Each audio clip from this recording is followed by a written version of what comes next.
No comment from Steve. All right.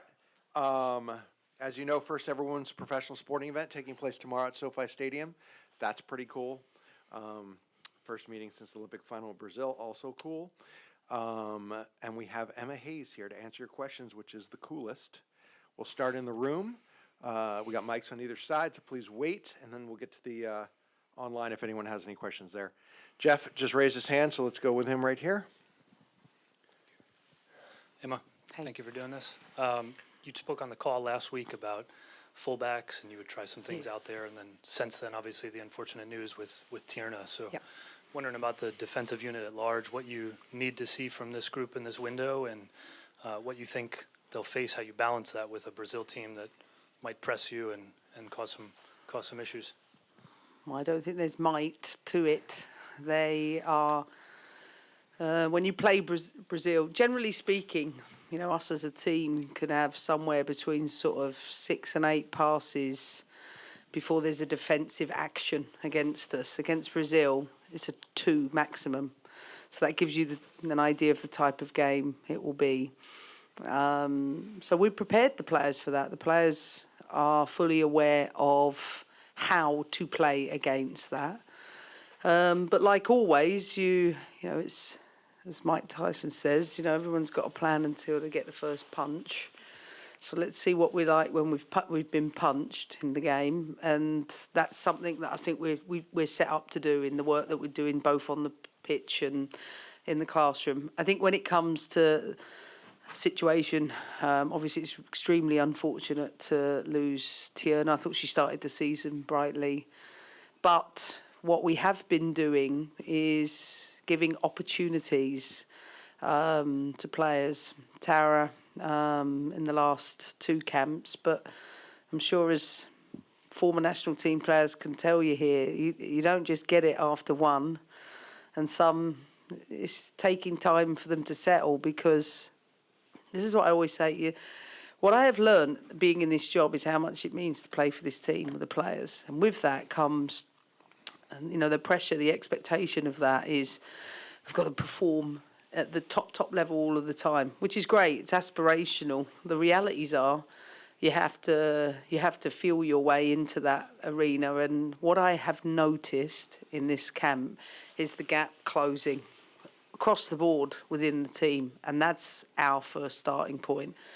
So whether it is a different centre-back pairing, I think without Naomi Girma, without Tierna Davison, this is the right time to develop individuals first. And I've been really clear that this camp, the next 2 camps, there is going to be experimentation.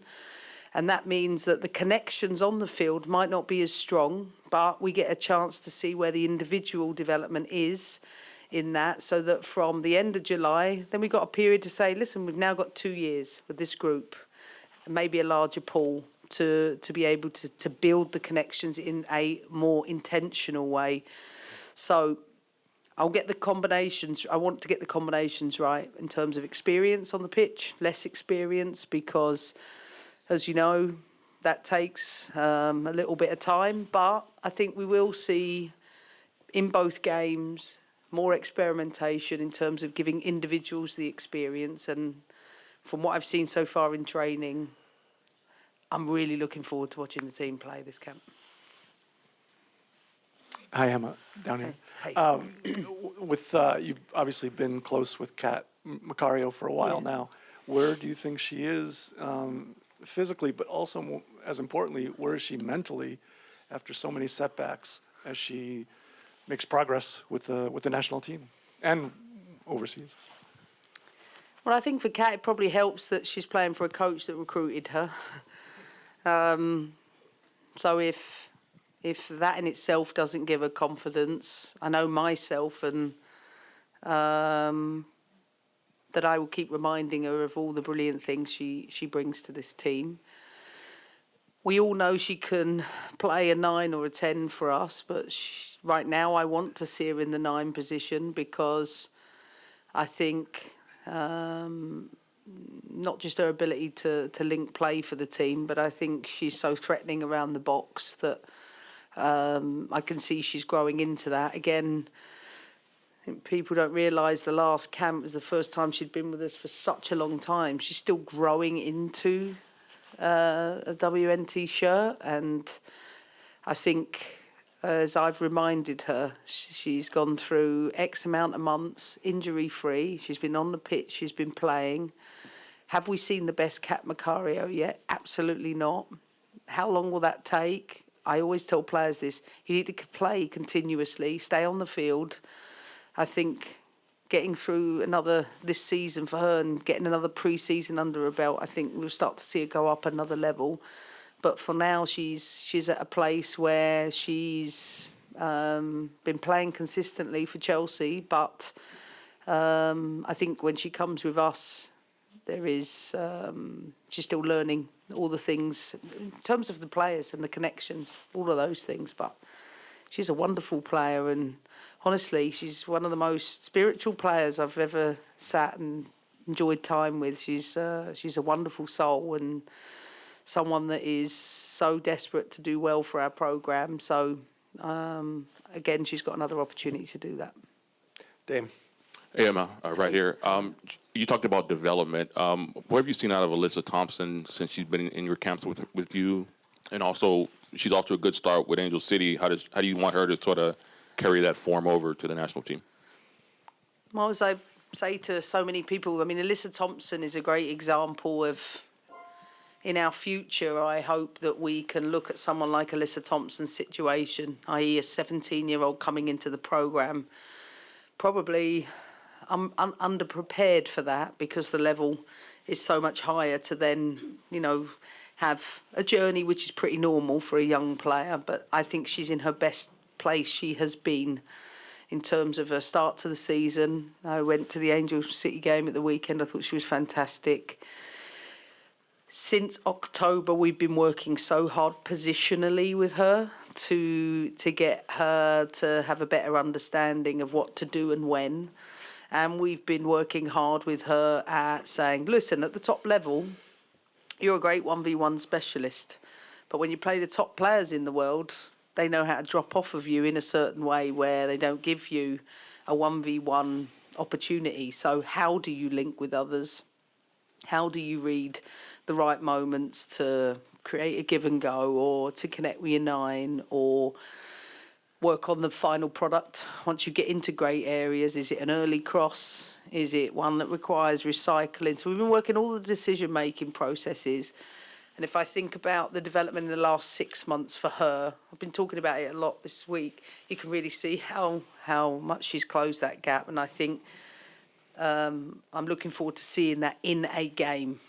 One thing's in training, and I think, listen, when you play for me, I will overload you in a way to take the player to another level tactically. But that means that for a period of time, there's a lot of thinking going on, processing. There's a lot of conscious thinking. You're having to remember I'm here, I'm that, and that. Whereas I feel with Alyssa now, she understands that, so she's able to do it more naturally. So I'm looking forward to seeing her this camp for those reasons. Hi, I'm Tamara Griffin with The Athletic. You've mentioned the importance of experimentation during this period, prioritizing individual assessment over building chemistry. Yeah. What's the messaging to the team in terms of how to balance that with the sort of external expectations of continued success for this team with competition?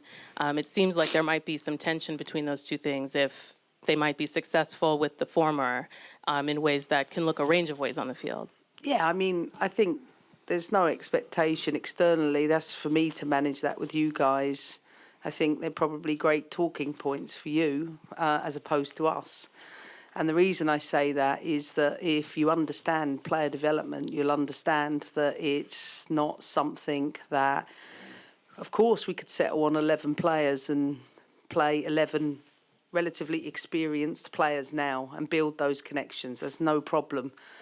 But if we get to a World Cup in 2 years and all of a sudden an Ali Sentner, a Lily Johannes are completely underprepared, then you're going to say, well, why didn't we give them the opportunities in that period? But what you need to understand is that, let's take Lily Johannes for an example. She's 17 years of age. She's never played in a game like that before in her career. She never played through the youth national team system. Playing Japan was an extremely taxing game mentally and physically for both her and Alyssa. In fact, Alyssa said that was the most difficult game she's played in her career. So what a great situation for us. She needs to experience with that. But you can't go from experiencing that to dominating in that. It's a step-by-step process, and one that says, okay, what were the big learnings? And then how do we take those learnings into the next game? So playing Japan is one thing. If you back press against Japan and you're not in position early, they'll pop the ball around you. If you back press against Brazil when they leave 5 high and you don't get the timing right, they'll go from back to front. So it's a completely different situation that we have to expose them to. But if I put on the field 17, 18, 19, 20-year-olds, I'm setting them up to foul, in my honest opinion. So we have to drip feed it in, whether it's some of them in one game, some of them in another game, some of them from the bench. And as I've said to our less experienced players that will not, the ones that don't start, I want you to watch that game tomorrow. In fact, it's not tomorrow, is it? It is, thanks. I want you to watch that game tomorrow and get a sense of, wow, what could that look like in 2 years when we're playing in the World Cup in Brazil? So see it first, then you get a chance to feel it, whether it's from the bench, whether it's in the second game. And you have to understand that you can't, I've always had parallel processes for developing team. But at the end of the day, I want to be in a position, come, qualifying for the World Cup, that we've got a really strong group that have cap accumulation first and foremost. So, and already I'm seeing this happening, which is great for us. But is the end product going to look like what we all want it to? No. And if we don't get everything the way that we want, no problem. You can, manage me on that. But for them, I want them to work through this part of the journey in a way where they get the right exposures in the right moments, and we are not just sucked into just winning at all costs. Scott French. Hi, Emma. How's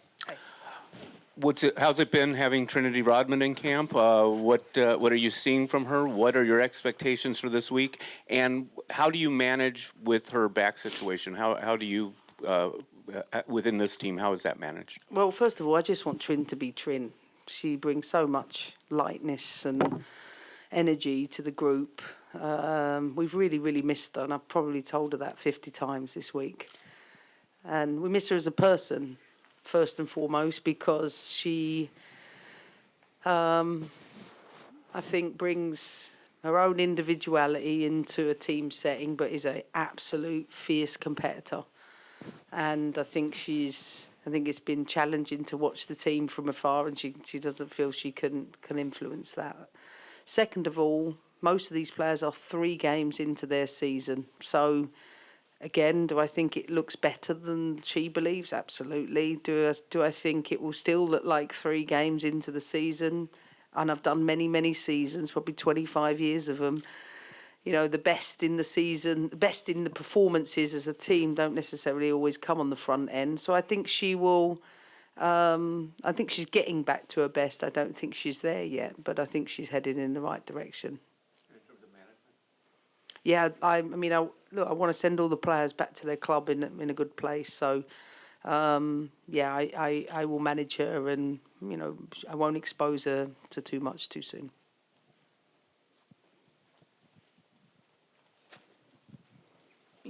Hi, Emma. I just wanted to touch briefly on, you have one player who's doing her first camp in Avery Pattinson. Can you just talk a bit about her progress this week and what you've seen? Avery Pattinson she started the season really strongly. Can play as a wing back, can play as a full back, can play as a winger. She's someone who is showing the importance of NWSL in their development, and you can see, and so many of players that are either starting their second season or their third season are talking about the impact that development has had for them. She's someone who's, because we have aligned everything from WNT to 23s to 20s, have someone like Tracy Kevins who has a real depth of knowledge around these players, and we know that Avery Patterson has done really, really well all the way through youth level, and someone who for sure will be competing in a fullback position for this team. But I'll say it again, it might very well be that for her development, WNT is this camp maybe under 23s and playing a game against Germany in the next camp might be best for her development. I think the big message from me is that some players are going to be fluctuating in and out across these two teams, and she's one that got the nod this time because we want to build a better picture of her under pressure at WNT, and I think she's more than held her own the last couple of days in training. Sorry, it's my mum. Relatable. Hi again. Hi. Just wanted to quickly get your thoughts on the U.S., Mexico, and U.K. bids for the 2031 and 35 World Cups.